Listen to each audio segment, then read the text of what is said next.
தேவனுடைய பரிசுத்த நாமம் மகிமைப்படுவதாக. 2 கொரிந்தியர் 6ஆம் அதிகாரம் 14வது வசனத்திலிருந்து 18ஆம் வசனம் வரலையும் நம்ம வாசிப்போம். அந்நிய நுகத்திலே அவிசுவாசிகளுடன் பிணைக்கப்படாதிருப்பீர்களாக. நீதிக்கும் அநீதிக்கும் சம்பந்தம் ஏது? ஒளிக்கும் இருளுக்கும் ஐக்கியம் ஏது? கிறிஸ்துவுக்கும் பேலியாளுக்கும் இசைவேது? அவிசுவாசியுடனே விசுவாசிக்கு பங்கேது? தேவனுடைய ஆலயத்துக்கும் விக்கிரங்களுக்கும் சம்பந்தம் ஏது? நான் அவர்களுக்குள்ளே வாசம் பண்ணி அவர்களுக்குள்ளே உலாவி அவர்கள் தேவனாய் இருப்பேன், அவர்கள் என் ஜனங்களாய் இருப்பார்கள் என்று தேவன் சொன்னபடி நீங்கள் ஜீவனுள்ள தேவனுடைய ஆலயமாய் இருக்கிறீர்களே. ஆனபடியால் நீங்கள் அவர்கள் நடுவிலிருந்து புறப்பட்டு பிரிந்து போய் அசுத்தமானவைகளை தொடாதிருங்கள் என்று கர்த்தர் சொல்லுகிறார்.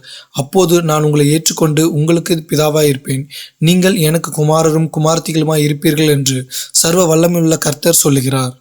2 வசனங்களை நான் மேற்கோள் காட்டி தான் இந்த செய்தியை உங்களுக்கு நான் சொல்ல போகிறேன். ஒரு 5 விதமான கேள்விகளை நீங்கள் 14, 15, 16 வசனத்தில் நம்ம பார்க்குறோம். இந்த கேள்விகளை அப்போஸ்தலனாகிய பவுல் சொல்கிறார், ஆனபடியினால் நீங்கள் அவர்கள் நடுவிலிருந்து புறப்பட்டு பிரிந்து போய் அசுத்தமானதை தொடாதிருங்கள் என்று கர்த்தர் சொல்லுகிறார். மேலே சொல்லப்பட்ட கேள்வியெல்லாம் நம்மளுக்கு தெரியும். அப்பொழுது நான் உங்களை ஏற்றுக்கொண்டு உங்களுக்கு பிதாவாயிருப்பேன், நீங்கள் எனக்கு குமாரரும் குமாரத்திகளுமாய் இருப்பீர்கள் என்று சர்வ வல்லமையுள்ள கர்த்தர் சொல்லுகிறார் அப்படின்னு முடிக்கிறார். அது நான் இதுக்கு கொடுத்திருக்கிற தலைப்பு தேவனுடைய உறவின் அவசியம், தேவ உறவினுடைய அவசியம். இன்னும் சொல்லப்போனால் தேவ பிள்ளைகளோடு இருக்கிற உறவின் அவசியம், அதையும் கூட நீங்கள் சேர்த்துக்கலாம். தேவ உறவினுடைய அவசியம், தேவனுடைய பிள்ளைகளோடு இருக்கக்கூடிய உறவின் அவசியம். நம்ம யாரோட அதிகமாக உறவு வைக்கிறோங்கிறது தான் ரொம்ப முக்கியம். தேவ உறவுலையும் தேவனுடைய பிள்ளைகளுடைய உறவுகளையும் அதிகமாக நம்ம உறவு வைக்கும் போது தான் நம்முடைய தேவ வாழ்வானது, நம்முடைய ஆவிக்குரிய வாழ்வானது ஒரு வெற்றியுள்ள கிறிஸ்தவ வாழ்க்கையை நோக்கி நம்மளை கொண்டுட்டு போகும். ஆனபடியால் அப்படின்னு ஆரம்பிக்கிறார். நீங்கள் அவர்கள் நடுவில் இருந்து புறப்பட்டு பிரிந்து போய் அப்படிங்கிறார். பிரிஞ்சுன்னா சுத்தமாக வாஷ் அவுட் பண்ணிட்டு போகணும்லாம் இங்கே சொல்லலை. நீங்கள் இருக்கிறது அவங்களோட தான் இருக்கிறீங்க. ஆனால் மேலே சொல்லப்பட்ட கேள்விகளுக்கு நம்ம பதிலை புரிந்து கொள்ள வேண்டியது அவசியம். நீ யாரோட உறவு வைக்கணும், யாரை நீ ஆராதிக்கணும், எப்படிப்பட்ட பிள்ளைகளோடு நீ பழகணும், இந்த கேள்விகளுக்கெல்லாம் சரியான பதிலை நாம் கண்டுபிடிச்சு நம்மை நடத்துகிற தேவனோடு கூட அதிகமாக உறவு வைக்கும் போது மட்டும்தான் 14ஆம் வசனத்துக்கு சொல்றாரு, நீங்கள் அவர்கள் நடுவிலிருந்து புறப்பட்டு பிரிந்து போய் அசுத்தமானதை தொடாதிருங்கள். அப்ப மேலே சொல்லப்பட்டதெல்லாம் நமக்கு பொருந்தாத ஒன்று, இதெல்லாம் நீங்க செய்யக்கூடாது அப்படின்னு சொல்றார். அசுத்தமானதை தொடாதிருங்கள் என்று கர்த்தர் சொல்லுகிறார். இதை நீங்க செய்யலைன்னா நான் உங்களை ஏற்றுக்கொண்டு அப்படிங்கிறார். உங்களுக்கு பிதாவாயிருப்பேன், நீங்கள் எனக்கு குமாரரும் குமாரத்திகளுமாய் இருப்பீர்கள் என்று சர்வ வல்லமையுள்ள கர்த்தர் சொல்லுகிறார். இப்ப என்னுடைய உறவு எப்படிப்பட்டதா இருக்கிறது? நான் யாரோடு அதிகமாக உறவு வைத்திருக்கிறேன்? நம்ம பார்த்த இப்போ தோமாவை குறித்து பார்த்தோம். என்னுடைய ஐக்கியம் யாரோடு கூட இருக்கிறதுங்கிறது தான் அவசியம். தேவனோடும் தேவனுடைய பிள்ளைகளோடும் அதிகமாக உறவு வைக்கும் போது தான் நான் ஒரு வெற்றி உள்ள கிறிஸ்தவ வாழ்க்கையை நோக்கி பயணம் செய்ய முடியும், இல்லைன்னா முடியாது. இதற்கு ஆதாரமாக 2 நாளாகமும் 17வது அதிகாரம் 3லிருந்து 5 வசனங்கள் வரல வாசிங்க.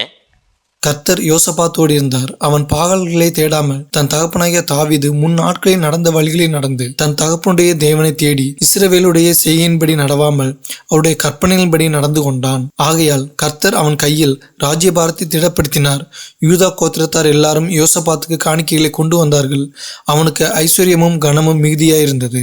கர்த்தர் யோசபாத்தோட இருந்தார் அப்படின்னு பார்க்கிறோம். யோசபாத்தோட இருந்தது மட்டுமல்ல, அவன் பாகால்களை தேடாமல் தன் தகப்பனாகிய தாவீது முன்னாட்களில் நடந்த வழிகளில் நடந்து தன் தகப்பனுடைய தேவனை தேடி இஸ்ரவேலுடைய செய்கையின்படி நடவாமல் அவருடைய கற்பனைகளின்படி நடந்து கொண்டான். எப்போ உறவு மேம்படும் அப்படின்னு சொன்னா, தேவன் எனக்கு கொடுத்திருக்கிற கற்பனைகளை நான் சரியாய் கருத்தாய் கை கொள்ளும் போது மட்டும்தான் தேவனுடைய உறவு அதிகமா இருக்கும். அப்படி வச்சிருக்கிறதுனால 5வது வசனத்துல பார்க்கிறோம், ஆகையால் அப்படின்னு ஆரம்பிக்கிறார். தேவனோடு கூட இருக்கிற உறவு அவன் சரியாக இருந்ததுனால, தன் தகப்பனுடைய தேவனை அவன் தேடினதுனால, ஆண்டோடைய கற்பனைகளை சரியாய் கை கொண்டதுனால அவனுக்கு கிடைக்கப்பட்டது என்ன? அவன் கையில் ராஜ்யபாரத்தை திடப்படுத்தினார். யூதா கோத்திரத்தினர் எல்லாரும் யோசபாத்துக்கு காணிக்கைகளை கொண்டு வந்தார்கள். அவனுக்கு ஐஸ்வர்யமும் கனமும் மிகுதியா இருந்தது. எப்ப இது? தேவ உறவின் அடிப்படையில் தான் அது கிடைக்குது. தேவனோடு கூட இருக்கிற உறவு எனக்கு சரியா இருந்துச்சுன்னா என்னுடைய வாழ்வு கர்த்தருக்குள் ஆசீர்வாதமா இருக்கும். நான் ஒரு வெற்றி உள்ள கிறிஸ்தவ வாழ்க்கையை வாழ முடியும். இன்னொரு வசனத்தை வாசிங்க. 2 ராஜாக்கள் 18ஆம் அதிகாரம் 3வது வசனத்தை வாசிங்க. அவன் தன் தகப்பனாகிய தாவீது செய்தபடியெல்லாம் கர்த்தரின் பார்வைக்கு செம்மையானதை செய்தான்.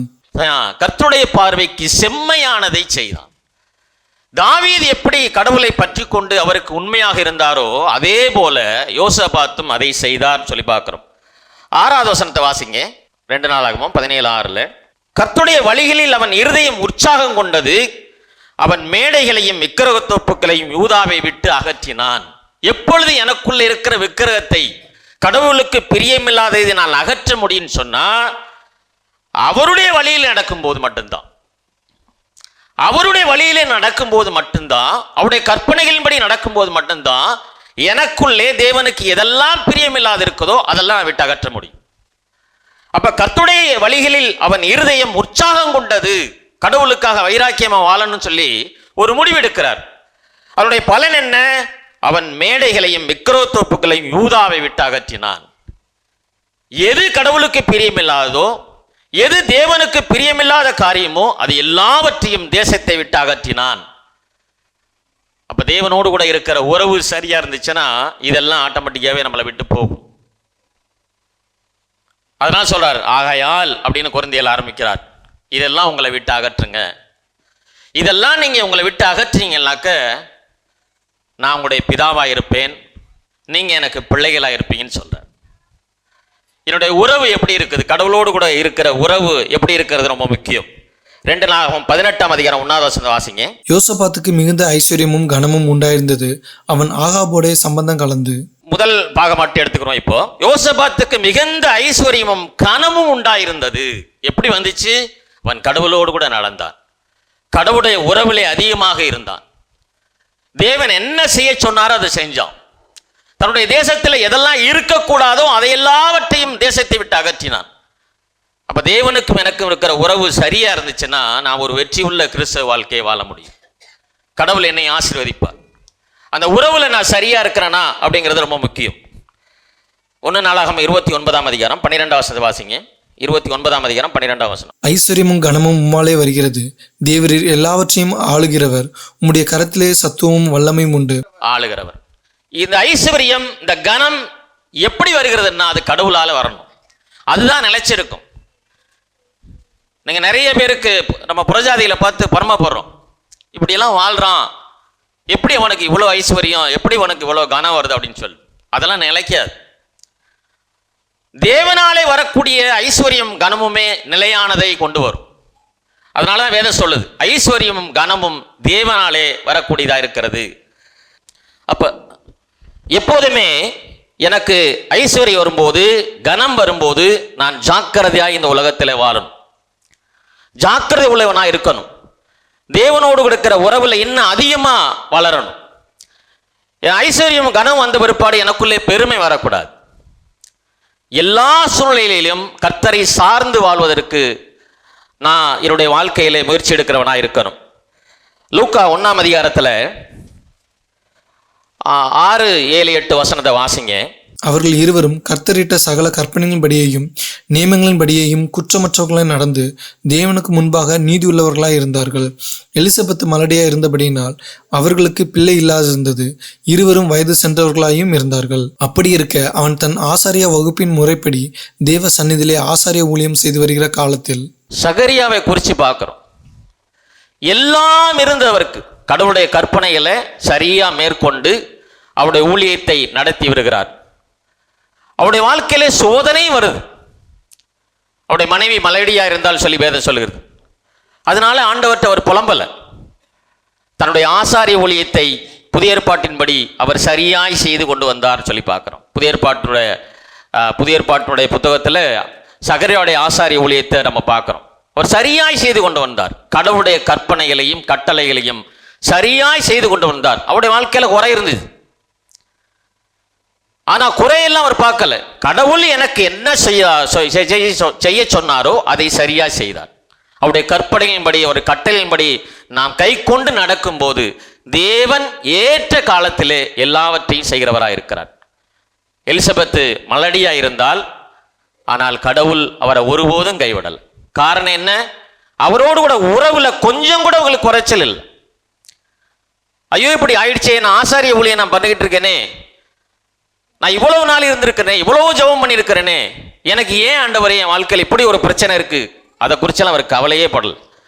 அதுக்காக அவர் ஜெபம் பண்ணாருன்னு எங்கேயுமே எழுதப்படவும் இல்லை. தனக்கு என்ன கடவுள் சொன்னாரோ அந்த வேலையை அவர் செய்தார். கடவுளுக்கு இருக்கிற உறவுல கொஞ்சம் கூட குறையாமல் இருந்தார். கடவுள் ஏற்ற சமயத்தில் அவருக்கு என்ன நினைச்சாரோ அதை செஞ்சார். 1 யோவான்ல அதை நம்ம வாசிக்கிறோம். 2 யோவான் 1:6 நீங்க வாசிக்கும் போது அவருடைய கற்பனைகளை கை கொள்ளுவதே அவருடைய அன்பு என்று சொல்லி வேதம் சொல்லுகிறது. அதை வாசிங்க அந்த வசனத்தை. நாம் அவருடைய கற்பனைகளின்படி நடப்பதே அவருடைய கற்பனைகளின்படி நடப்பது அன்பு. அவருடைய கற்பனைகளை நாம் கருத்தாய் கைகொள்வதே அன்பு. அதை நம்ம சரியா செஞ்சோம்னாக்க தேவனுடைய உறவுல நம்ம சரியா இருக்கோம்னு அர்த்தம். அப்ப ஐஸ்வர்யமும் கனமும் எனக்குள்ளே வரும்போது, எனக்கு பெருகும் போது ரொம்ப ஜாக்கிரதையா இருக்கணும். ஏன்னா இந்த சமயத்துல தான் சோதனைக்காரன் என்னை சரியா சோதிப்பதற்கு முயற்சி செய்வோம். தேவனுடைய பிள்ளைகளுக்கு ஐஸ்வர்யம் வருது, கனம் வருது அப்படின்னா அதோடு சேர்த்து பெருமையும் வந்துடும். அது எல்லாருக்குமே வரும். அந்த பெருமையை நான் அடக்கி ஆளவிட்டால் அது எனக்கு சோதனையை கொண்டு வந்துவிடும். இந்த சமயத்தில் நாம் ஜாக்கிரதையா இருக்க வேண்டியது அவசியம். உபாகமம் 8:17 வாசிங்க. உபாகமம் 8:17 என் சாமர்த்தியமும் என் கைப்பலனும் இந்த ஐஸ்வர்யத்தை எனக்கு சம்பாதித்தது என்று நீ உன் இருதயத்தில் சொல்லிக் கொள்ளாமலும் இருக்க எச்சரிக்கையாயிரு. யோசபாத்துக்கு ஐஸ்வர்யம் இருந்தது, கனம் வந்தது, எல்லாம் சரியா இருந்தது, ஒரு பிரச்சனையும் கிடையாது. வேதம் சொல்லுது, இந்த சம்பாத்தியம் இந்த ஐஸ்வர்யம் என்னால வந்ததுன்னு நினைச்சிடாதப்பா, அது உனக்கு பெருமையை கொண்டு வந்துடும், அது உனக்கு ஒரு சோதனையை கொண்டு வரும். என் இருதயத்தில் இப்படி சொல்லவே கூடாது. இது நான் செஞ்சது, இது என்னால வாங்கினது, இது நான் பண்ணது. இப்படி சொல்லும் போது உன்னுடைய இருதயத்தில் சொல்லாதிருப்பாயாக ஆண்டவர் சொல்றார். இது எல்லாமே தேவன் எனக்கு கொடுத்தது. தேவனுக்கும் எனக்கும் இருக்கிற உறவு சரியா இருக்கும் போது இது எல்லாமே சரியாய் நடக்கும். எல்லாமே இருந்தது. ஐஸ்வர்யம் இருந்தது யோசபாத்துக்கு, கனம் இருந்தது, தேவனுடைய கிருபை இருந்தது, தேசத்தை அழகாக நடத்துறார், எல்லாம் செஞ்சார். ஆனா ஒரு வாழ்க்கையில பெருமை என்பது வரல. தடுமாற்றம் எங்கே வருதுன்னு பாருங்க. முக்கியம் இதெல்லாம் நம்மளுக்கு கிடைக்கும் போது சோதனைக்காரன் நம்மளை சோதனை செய்வதற்கு தயாராகும். 18ஆம் அதிகாரத்தில் 1 நாளாகவும் 18:1 பின்பகுதியில் வாசிக்கிறோம். அவன் ஆகாபோடைய சம்பந்தம் கலந்தான்.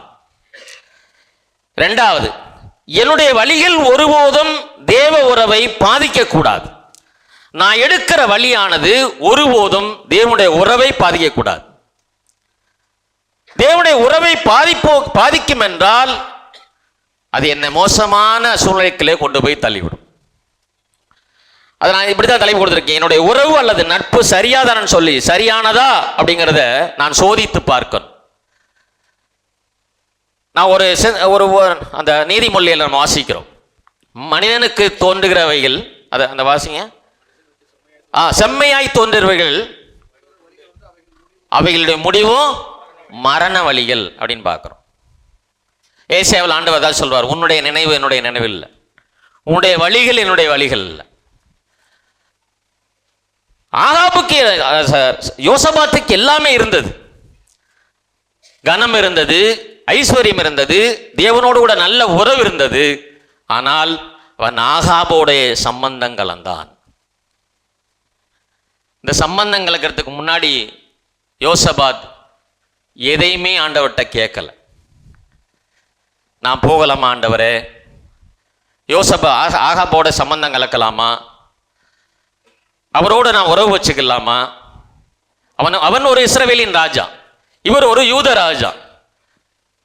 இந்த உறவின் அடிப்படையில் அவன் போறான். ஆனால் கடவுளுடைய சமூகத்தில் உட்கார்ந்து நான் ஆகாபோடு கூட சம்பந்தம் கலக்கலாமா வேண்டாமான்னு சொல்லி அவன் கேட்கவே இல்லை. அப்ப ஐஸ்வர்யமும் கனமும் தேவனால் அவனுக்கு கொடுக்கப்பட்டது, தேவனோடு கூட உறவு இருந்தது. அவன் சோதனைக்குள்ளாக மாட்டுவதற்கு ஒரு சந்தர்ப்பம் அங்கே வருகிறது. இப்போ இதெல்லாம் எனக்கு வரும்போது ரொம்ப ஜாக்கிரதையா இருக்கணும். எனக்கு எந்த பிரச்சனையுமே இல்லை, எல்லாம் சரியா போகுது அப்படின்னா ஏதோ ஒரு பிரச்சனைக்குள்ள மாட்ட போறீங்கன்னு அர்த்தம். எல்லாம் செஞ்சார். தேசத்திலே விக்கிரகத்தோப்புகளை விட்டு அகற்றினார், தேவனோடு கூட உறவு இருந்தது, தாவீதின் வழியில் நடந்தார், எல்லாம் இருந்துச்சு. ஆனால் ஒரு விஷயத்தை செய்ய போறதுக்கு முன்னால கடவுளுடைய சமூகத்தில் உட்கார்ந்து நான் இஸ்ரவேல் ராஜாவோட கூட சம்பந்தம் வைக்கலாமா வேண்டாமான்னு சொல்லி ஆண்டோடைய சமூகத்தில் கேட்கல. ஒரு சின்ன விஷயத்துல தான் தவறி போகும். ஒரு சின்ன விஷயத்துல தான் தேவனுடைய உறவை விட்டு வழி விலகி போயிடுவோம்.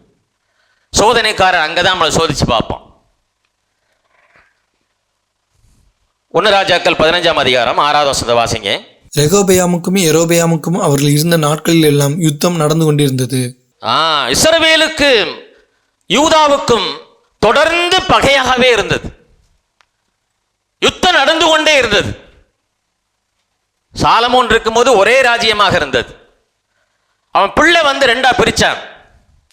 2 பேருக்கும் யுத்தம் நடந்து கொண்டே இருந்ததுன்னு சொல்லி பார்க்கிறோம். 15-16 வாசிங்க. அதிலே 16 வசனம். ஆசாவுக்கும் இஸ்ரேலின் ராஜாவாகிய பாசாவுக்கும் அவர்களுடைய நாட்களில் எல்லாம் யுத்தம் நடந்து கொண்டிருந்தது. அவருடைய நாட்களில் எல்லாம் யுத்தம் நடந்து கொண்டு 2 பேருக்கும் பகை. இந்த ராஜாவுக்கும் அந்த ராஜாவுக்கும் பகை. வடதேசத்துக்கும் தென் தேசத்துக்கும் எப்போதுமே பகையா இருந்து கொண்டிருந்தது.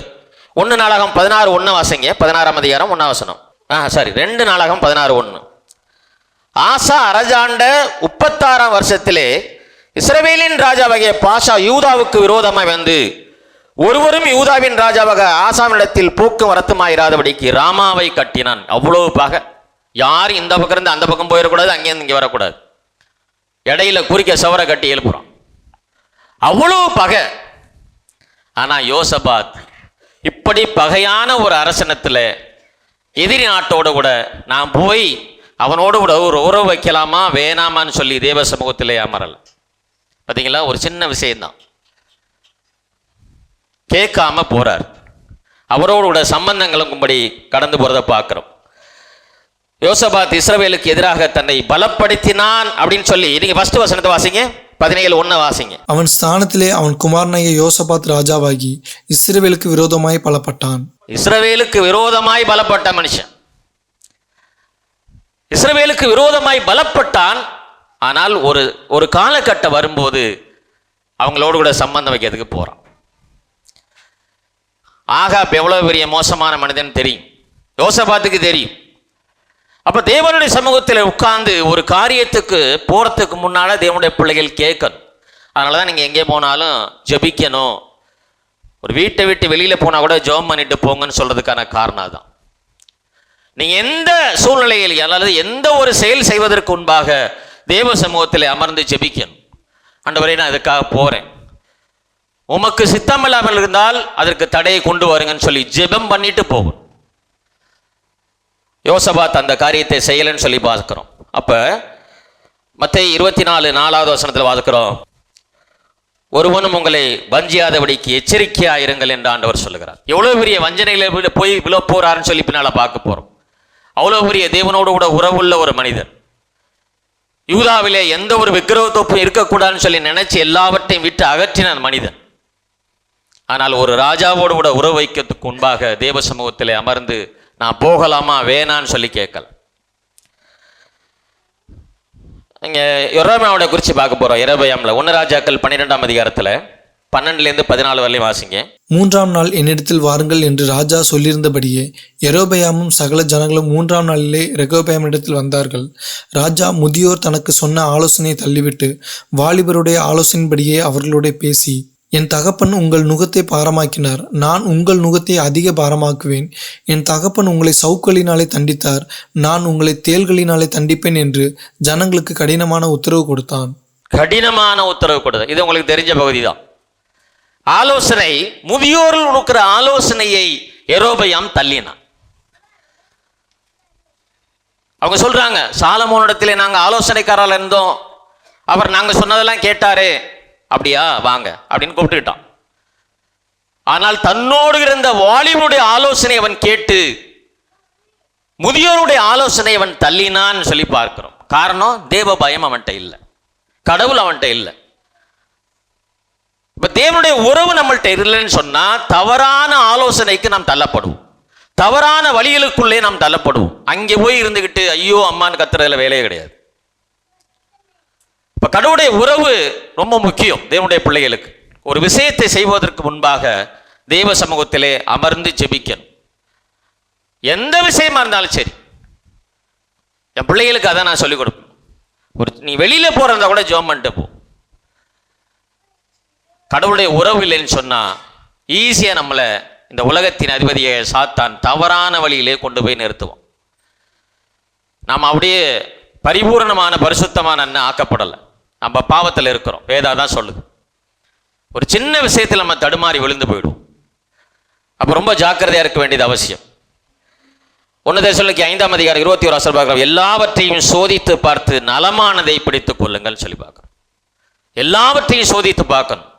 ஆண்டவரே, இது சரியானதா, நான் போற பாதை சரியானதா, நான் எடுக்கிற முடிவு சரியானதா, நான் ஒரு திருமண காரியத்துக்காக போறேன், இது சரியா இருக்குமா, இது எல்லாத்தையும் பார்க்கணும். அதனாலதான் கொரிந்தியர் உங்களுக்கு அது எக்ஸாம்பிள சொன்னேன். எங்கே போனாலும் நான் போற வழி சரியாண்டவரே, நான் எடுக்கிற முடிவு சரியா இருக்குதா, ஒருவேளை இது தவறா இருந்தா எனக்கு ஒரு தடையை கொண்டுட்டு வாங்கன்னு சொல்லி ஜெபம் பண்ணிட்டு போவோம். அப்ப யோசபாத் என்ன செய்யறாருன்னா, இவ்வளவு நாள் பகையா இருந்தது, இதுக்கு ஒரு முற்றுப்புள்ளி வைக்கணும்னு நினைக்கிறான். எப்படி முற்றுப்புள்ளி வைக்கலாம்? தன்னுடைய மகனுக்கு அங்கே திருமணம் எடுப்பதனாலே இந்த பகையை நம்ம சரி செய்யலாம்னு நினைக்கிறான். சம்பந்தம் கலந்தான் அப்படின்னு இருக்குது. சம்பந்தம்னா சாதாரண நினைக்காதீங்க, உறவு மட்டுமல்ல, ஆசாவுடைய குழந்தையை, ஆசாவுடைய பெண்ணை கொண்டு வந்து தன்னுடைய மகனுக்கு திருமணம் செய்யற அளவுக்கு போயிட்டான். ஆசாவுடைய காரியங்களை குறித்து நம்ம பின்னால பார்க்க போறோம். போய் ஆகாப் போய் விசாரிச்சுட்டு வரதெல்லாம் இல்லை. இவ்வளவு நாள் பகையா இருக்குது இஸ்ரவேலுக்கும் யூதாவுக்கும், இந்த பகையை எப்படியாவது ஒன்று சேர்க்கணும்னு யோசிக்கிறான். இஸ்ரவேல் எவ்வளவு மோசமா போய்கிட்டு இருக்குன்னு தெரியும். அது தேவனை விட்டு முழுவதுமாக பின்வாங்கி போய்விட்டது. விக்கிரவத்தோப்புல இறஞ்சிருச்சு. அங்கே தானிலே கன்றுக்குட்டியை உண்டாக்கி அதை வழிபடும்படி செய்யாச்சு. அந்த ஜனங்கள் இங்கே வர முடியாதபடிக்கு எருசலேமுக்கு அதுக்கு இடையில ஒரு பெரிய மதிர்ச்சுவரை ஏற்படுத்துறோம். அந்த அளவுக்கு மோசமான ஒரு இஸ்ரவேலோடு கூட யோசபாத் சம்பந்தம் கலக்க போறார். தேவனோட எந்த வார்த்தையும் பேசல. எப்படிப்பட்ட உறவு? தன்னுடைய மகனுக்கு அங்கிருந்து பெண் எடுக்கிறதுக்காக போறாரு பார்க்கிறோம். இந்த பையக்கு முற்றுப்புள்ளி வைக்கிறதா நம்ம பார்க்கிறோம். ரோமர் 16ஆம் அதிகாரம் 17 வசனத்தை வாசிங்க. ரோமர் 16:17. அன்றியும் சகோதரரே, நீங்கள் கற்றுக்கொண்ட உபதேசத்திற்கு விரோதமாய் பிரிவினையும் இடரல்களையும் உண்டாக்குறவர்களை குறித்து எச்சரிக்கையாய் இருந்து அவர்களை விட்டு விலக வேண்டும் என்று உங்களுக்கு புத்தி சொல்கிறேன். எச்சரிக்கையா இருங்கள். நீங்கள் கற்றுக்கொண்ட உபதேசத்துக்கு விரோதமாய் பிரிவினைகள் உண்டாக்குற எது வந்தாலும் அதை நீங்க கவனமா எதிர்நோக்கணும், எச்சரிக்கையா இருக்குன்னு சொல்லி பவுல் கற்றுக் கொடுக்கிறார். கடவுளுடைய கற்பனையின்படி வளர்ந்த யோசபாத், அவர் என்ன சொல்றாரோ அதன்படி செய்த யோசபாத். ஆனால் ஒரு சின்ன விஷயத்திலே தவறி போகிறத நம்ம பார்க்கிறோம். கலாத்தியர் 6ஆம் அதிகாரம் 8வது வசனம். கலாத்தியர் 6ஆம் அதிகாரம் 8வது வசனம். தன் மாம்சத்திற்கென்று விதைக்கிறவன் மாம்சத்தினால் அழிவை அறுப்பான், ஆவிக்கென்று விதைக்கிறவன் ஆவினாலே நித்திய ஜீவனை அறுப்பான். நித்திய நம்ம எதை அறுக்கிறோம் அதான் முக்கியம். மாம்சத்துக்கென்று விதைப்போமானால் மாம்சத்தை அறுப்போம், ஆவிக்கென்று விதைப்போமானால் நித்திய ஜீவனை நம்ம பெற்றுக்கொள்ளலாம். நான் எதை அறுக்கிறேன், அதான் என் வாழ்க்கையில எப்படிப்பட்ட அறுவடை நடக்குதுன்னு பார்க்கணும். மாம்சத்தினால எல்லாத்தையும் செய்கிறேன்னா என்னுடைய யோசனை மாம்சத்தின் பிரகாரம் இருக்குதா? ஆவிக்குரிய பிள்ளைகள் அதை செய்யக்கூடாது. தேவனுடைய உறவோ அதிகமாக இருக்கணும். கடவுள் எனக்கு என்ன சொல்லி கொடுக்கிறாரோ, அவர் என்ன கற்பிக்கிறாரோ, பரிசுத்த ஆவியானவர் எனக்கு என்ன உணர்த்துகிறாரோ அதன்படி என்னுடைய செயல்பாடு இருக்கணும்.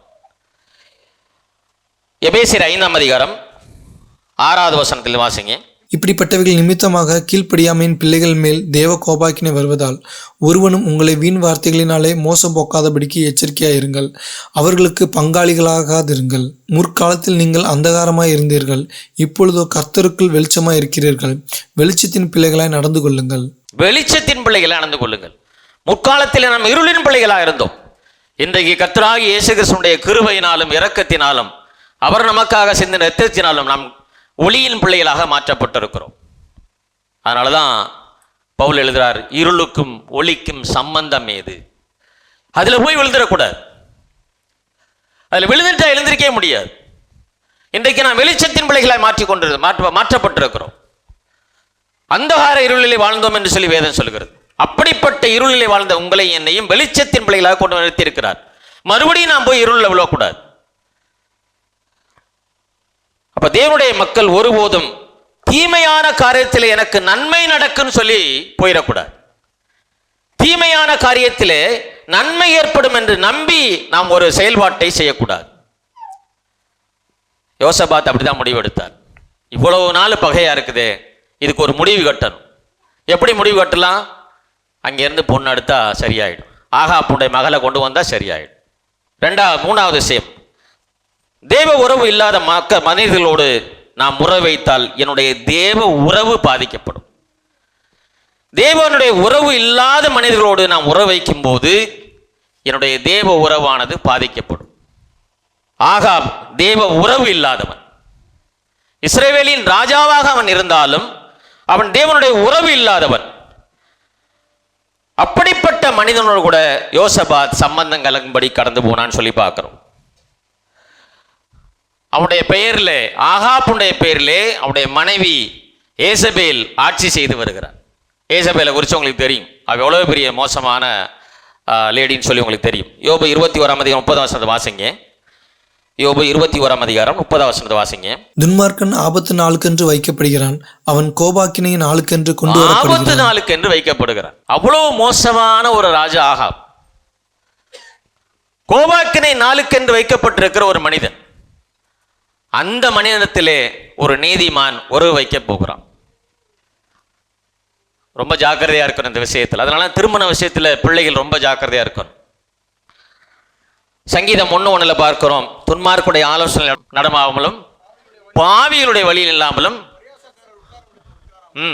கர்த்தருடைய விதத்தில் பிரியமா இருந்து இரவும் பகலும் தியானமா இருக்கிற மனுஷன் பாக்கியம். துன்மார்க்குடைய ஆலோசனையில் ஒருபோதும் நடந்து போயிடக்கூடாது. ஆகாப் ஒரு துன்மார்க்கனமான வாழ்வாளவன், தேவனுக்கு பயப்படாதவன்.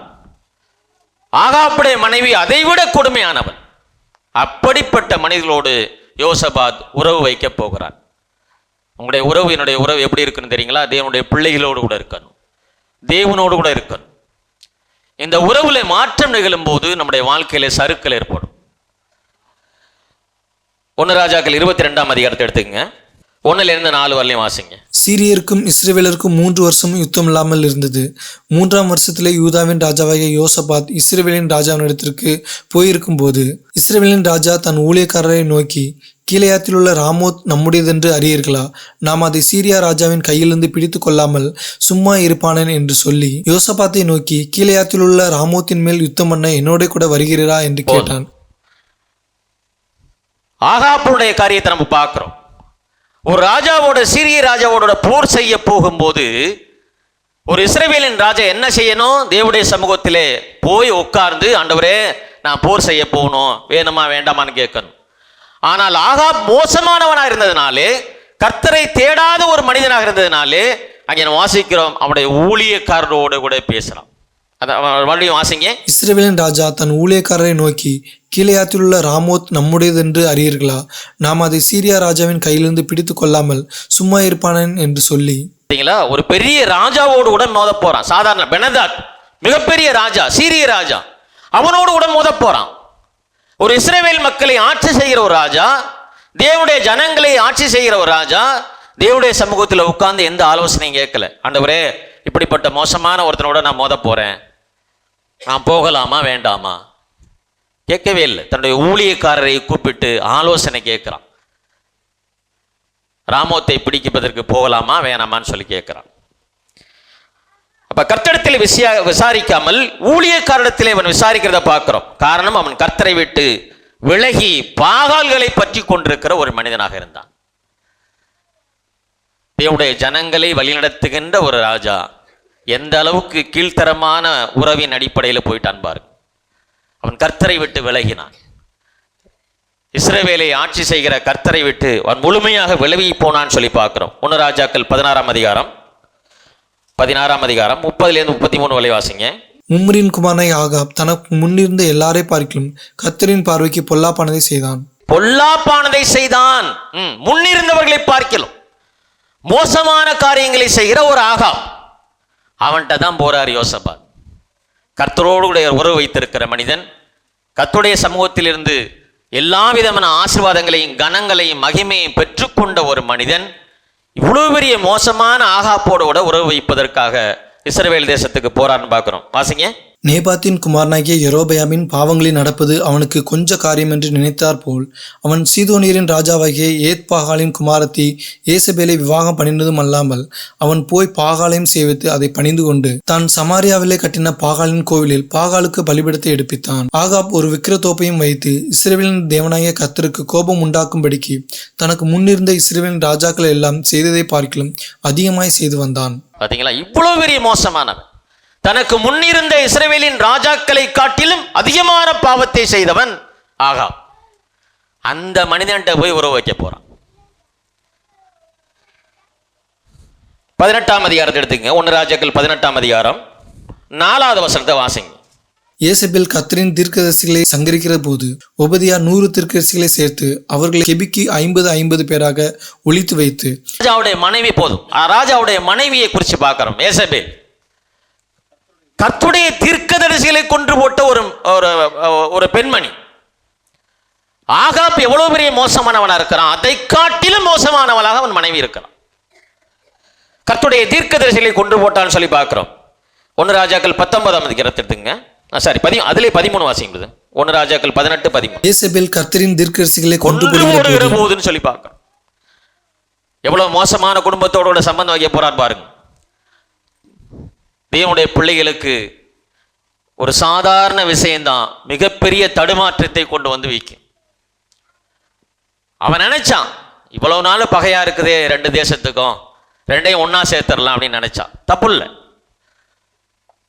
ஆனால் அந்த தேசத்தை ஆளுகிற ராஜாவுடைய குடும்பம் எவ்வளவு மோசமானன்னு சொல்லி அவன் யோசிக்கல. தேவ சமூகத்தில் உட்கார்ந்து ஆலோசனை கேட்கல. தேவனிடத்தில் தன்னுடைய மனதின் யோசனையின்படி கடந்து போறான். தன்னுடைய நினைவுகளின் அடிப்படையிலே போறான். ஆனா அங்கே இருக்கிறவங்க எவ்வளவு மோசமானவங்க சொல்லி வேதம் சொல்ல, தீர்க்கதரிசிகளை கொள்கிற அளவுக்கு மோசமானவன். அவன் பாகால்களை கட்டி அதற்கு கோயிலை கட்டி பலிபீடத்தை கட்டி ஆராதிக்கிற ஒரு மனிதன். 1 ராஜாக்கள் 19ஆம் அதிகாரத்தை எடுத்துங்க. 1-3 வசனத்தை வாசிங்க. எலியா செய்த எல்லாவற்றையும் அவன் தீர்க்கதரிசிகள் எல்லாரையும் பட்டயத்தாலே கொன்று போட்ட செய்தி அனைத்தையும் ஆகாப் ஏசபேலுக்கு அறிவித்தான். அப்பொழுது ஏசபேல் எலியாவினிடத்தில் ஆள் அனுப்பி அவர்களில் ஒவ்வொருவனுடைய பிராணனுக்கு செய்யப்பட்டது போல நான் நாளை இந்நேரத்தில் உன் பிராணனுக்கு செய்யாதே போனால் தேவர்கள் அதற்கு சரியாகவும் அதற்கு அதிகமாகவும் எனக்கு செய்ய கடவர்கள் என்று சொல்ல சொன்னாள். யாரை மிரட்டுறா பார்த்தீங்களா? எலியாவே மிரட்டுறான். ஒரு பெண்மணி எலியாவை மிரட்டுறா. நான் இவ்வளவு பேரை கொண்டு போட்டிருக்கேன், உன் பிராணனை வாங்குறது எனக்கு சாதாரண விஷயம் கிடையாது, நாளைக்கு உன்னையே என்ன செஞ்சிருவேன், கொண்டுடுவாங்க. இந்த வார்த்தைக்கெல்லாம் ஆகாப் ராஜா தன்னுடைய மனைவியை கடிந்து கொள்ளவே இல்லை.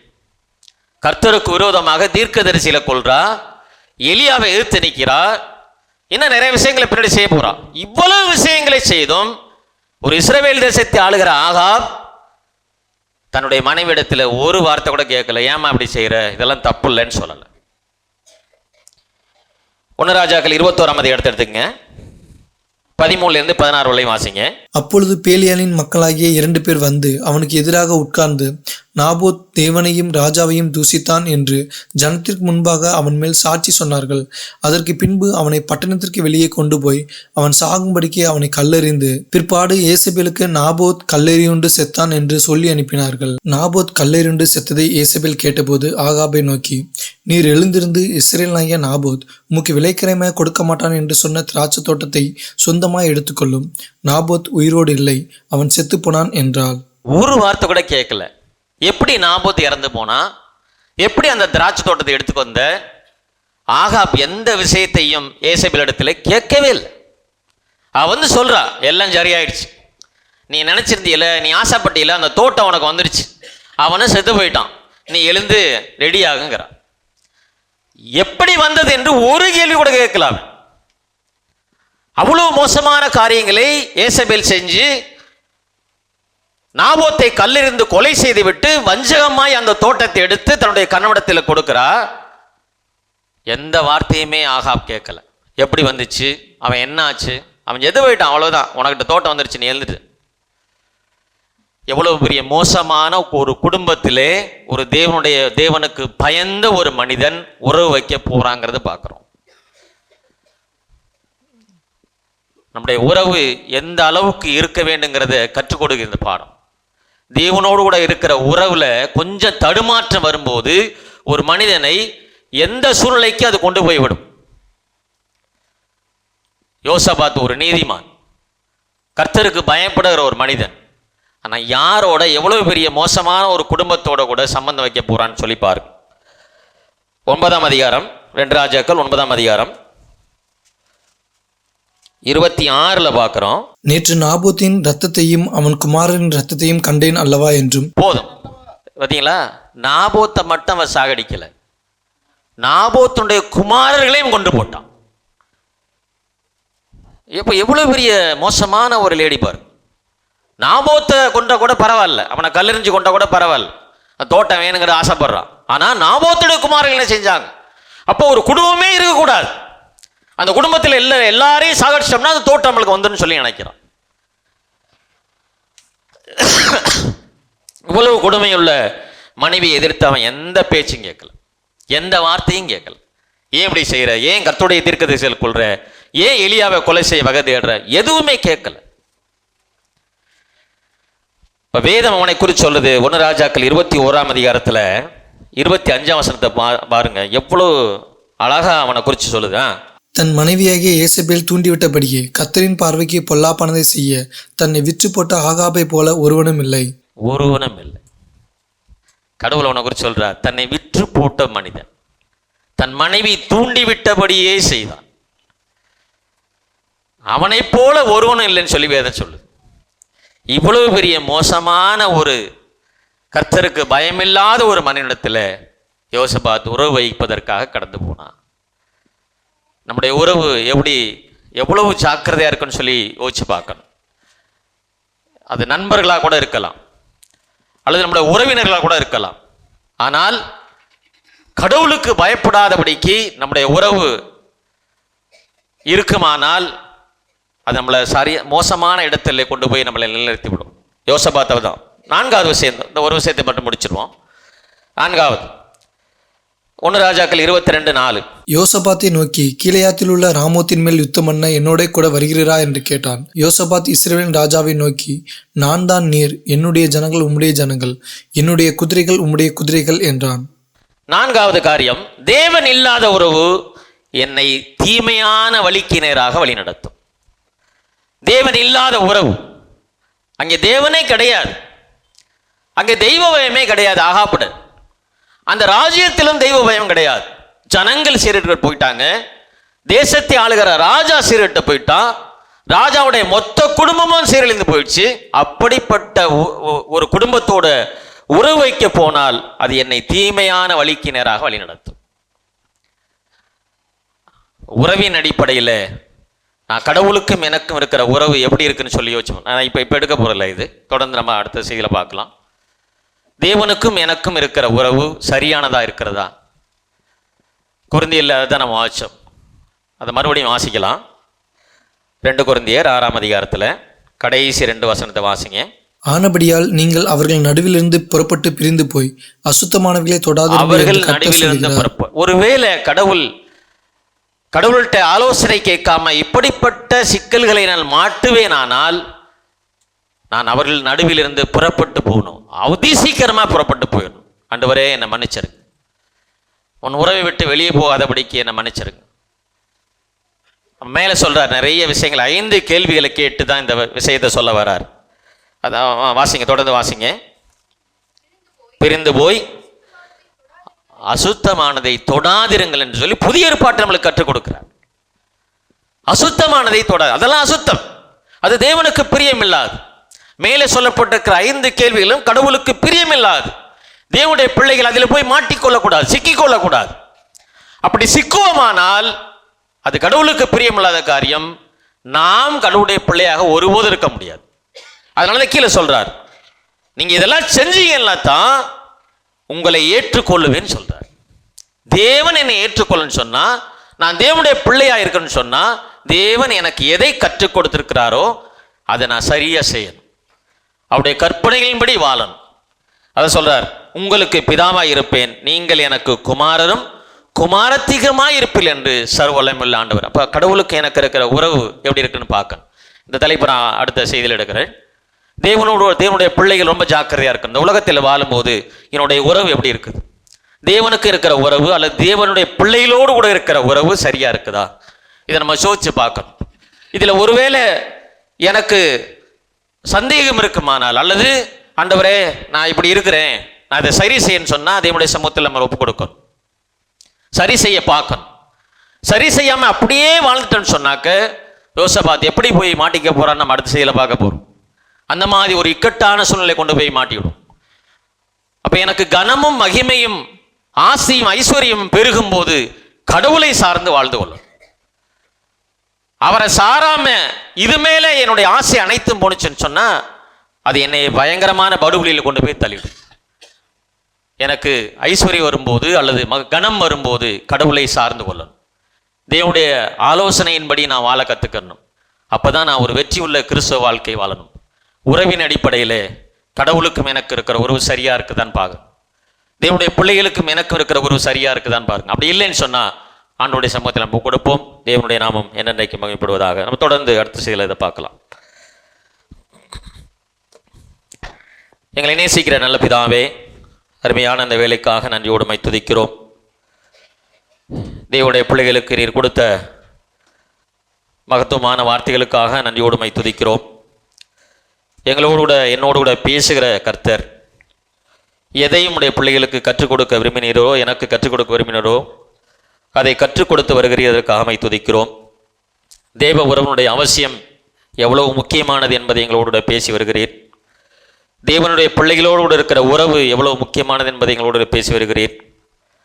உரிவின் அடிப்படையில் ஒருவேளை நாங்கள் இதில் குறைவுபற்றுவோமானால் தேவன் தாமே எங்களை மன்னித்து மறுபடியுமாக உம்மோடு கூட ஒப்புரவாக எங்களுக்கு உதவி செய்யும். யோசபாத் தேவனுக்கு பயந்திருந்தான். அவனுடைய ராஜ்யத்திலே ஐஸ்வர்யமும் கனமும் அதிகமாக இருந்தது. தாவீதுடைய வழியிலே நடந்தான். தேசத்திலே தேவனுக்கு பிரியமில்லாததெல்லாம் தேசத்தை விட்டு அகற்றினான். ஆனால் அப்படிப்பட்ட மனிதனுக்கு ஒரு சிந்தனை வந்தது. அவன் இஸ்ரவேல் ராஜ்யத்தோடு கூட சம்பந்தம் கலங்கும்படி போனான்னு சொல்லி பார்க்கிறோம். இஸ்ரவேல் ராஜ்யத்தினுடைய ஆண்டவரே கீழ்ப்படியாமையினாலே வருகிற எவ்வளவு பெரிய மோசமான பாவங்களை குறித்து நாங்கள் பார்த்தோம். ஆகாப்பும் அவனுடைய மனைவியும் எவ்வளவு மோசமானவர்கள் என்பதை யோசபாத் அறியாதிருந்தான். அப்படிப்பட்டவர்களோடு கூட சம்பந்தம் கலந்து 2 ராஜ்யத்திற்கும் ஆண்டவரே தொடர்பை ஏற்படுத்தலாம் என்று சொல்லி கடந்து போனதை பார்க்கிறோம். அதனாலே அவனுடைய வாழ்க்கையானது எவ்வளவு மோசமானதுக்குள்ளாய் கடந்து போக பார்த்தது என்று சொல்லி எங்களோடு பேசி வருகிறதற்காக மை துதிக்கிறோம். தேவனுடைய உறவு எவ்வளவு முக்கியமானது, அந்த உறவுகளை நாங்கள் மேம்பட வேண்டும். ஆகையால் நீங்கள் அவர்களை விட்டு பிரிந்து போய் நலமானதை ஆண்டவரை நாங்கள் தெரிந்து கொண்டு கர்த்தருக்கு பிரியமானதை செய்ய எங்களுக்கு உதவி செய்யும்படியாக நாங்கள் கெஞ்சுகிறோம். ஆண்டவரே, நாங்கள் உம்முடைய கற்பனையின்படி இந்த உலகத்திலே வாழும்போது, உம்முடைய உறவிலே நாங்கள் வாழும்போது, உம்முடைய ஆண்டவரே பிள்ளைகளுடைய உறவிலே நாங்கள் வாழும்போது மட்டும்தான் நீர் எங்களுடைய தேவனாக இருந்து நாங்கள் உம்முடைய பிள்ளைகளாக ஆண்டவரே இருந்து எங்களை நடத்துகிற சர்வ வல்லமையுள்ள கர்த்தராக இருக்கிறீர் என்பதை குறித்து எங்களோட பேசியிருக்கிறதுக்காய் ஸ்தோத்திரம். எங்களுக்கு எச்சரிப்பின் காரியத்தை எல்லாம் சொல்லியிருக்கிறேன். நாங்கள் யாரோடு கூட உறவு வைத்திருக்கிறோம், எங்களுடைய உறவு தேவனுக்கு பிரியமாக இருக்கிறதா என்பதெல்லாம் நாங்கள் ஆராய்ந்து அறிந்து எங்களுடைய வாழ்க்கையில் நாங்கள் மேற்கொண்டு வாழ எங்களுக்கு உதவி செய்யும். நாங்கள் ஒரு வெற்றியுள்ள கிறிஸ்தவ வாழ்க்கையை வாழ வேண்டுமானால் தேவனோடு இருக்கிற உறவு எவ்வளவு மேம்பட வேண்டியது அவசியம் என்பதை எங்களோடு பேசி வருகிறதற்காக ஸ்தோத்திரம். தொடர்ந்து நம்முடைய பிள்ளைகளோட ஆண்டவரை இடைப்படும்படியாக நாங்கள் கெஞ்சுகிறோம். இந்த வார்த்தை எனக்கும் எங்களுக்கும் போதுமானதாக இருந்ததற்காக செலுத்துகிறோம். ஆண்டவரை இப்பொழுதும் ஆராதிக்க தொழுது கொள்ள நம்முடைய வார்த்தையை கேட்க பிள்ளைகளை அழைத்து வந்ததற்காக செலுத்துகிறோம். இப்பொழுது நாங்கள் பிரிந்து போக இருக்கிறோம். பிரியாதனேசர் எங்களோடு வந்து எங்களை நிலைநிறுத்தும்படி ஜெபிக்கிறோம். வெயிலின் காலமாக இருக்கிறபடினாலே எந்த ஒரு பிள்ளைகளுக்கு பாதிப்பு ஏற்படாதபடிக்கு தேவன் தாமே நம்முடைய பிள்ளைகளை பாதுகாத்து வழிநடத்தும்படியாக ஆசீர்வாதத்தை அனுப்பும்படியாக கர்த்தராகிய இயேசு கிறிஸ்து நாமத்தில் வேண்டுகிறோம். ஜீவனுள்ள பிதாவே, ஆமென். ஆத்துமாவே கர்த்தரை ஸ்தோத்திரி, என் முழுமே உடைய பரிசுத்த நாமத்தை ஸ்தோத்திரி. என் ஆத்துமாவே கர்த்தரை ஸ்தோத்திரி, அவர் செய்த சகல முறை மறவாதே. ஆமென். தேங்க்யூ.